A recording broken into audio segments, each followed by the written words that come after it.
So Elizabeth Kubler-Ross, one of the greatest psychologists of our time, said, "The most beautiful people I have known are those who have known trials, have known struggles, have known loss, and have found their way out of the depths." I don't know about you, but I know there's probably a lot of us who could share that sentiment in the room. I know that I personally can and what I've been through. And I think those struggles are what make us better people, more empathetic people, more caring people. We live in a world where tragedy is constant.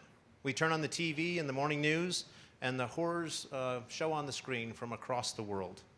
It can be difficult to wrestle through the questions of how and why while maintaining a stance of hope and peace.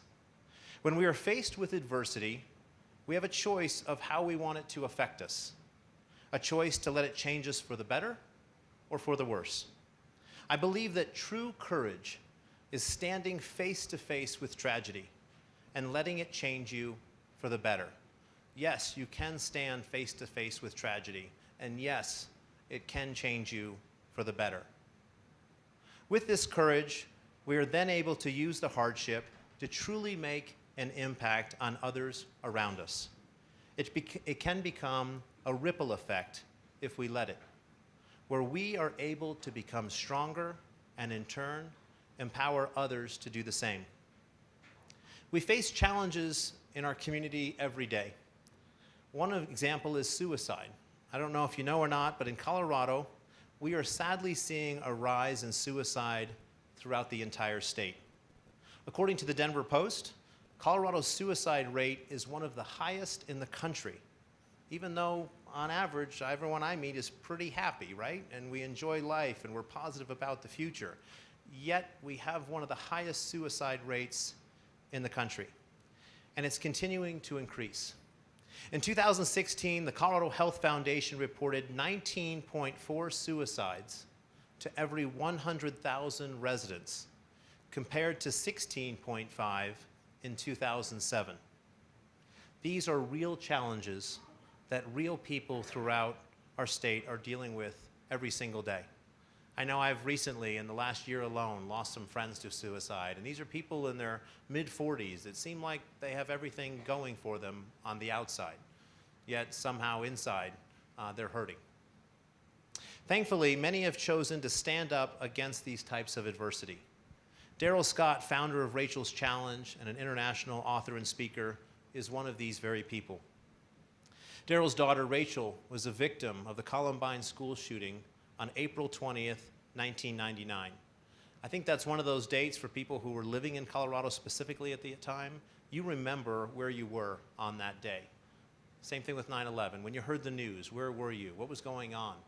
And my gut tells you probably many of you went home, as I did, and just spent time with your family, just to be there with them in such crazy times. But Rachel was the first student to be killed in this horrific event.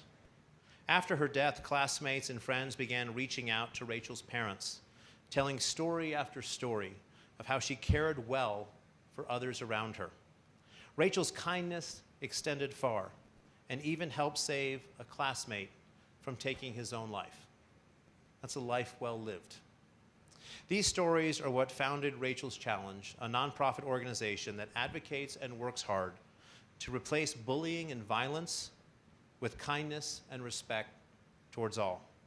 In this, Rachel's legacy has continued to live on.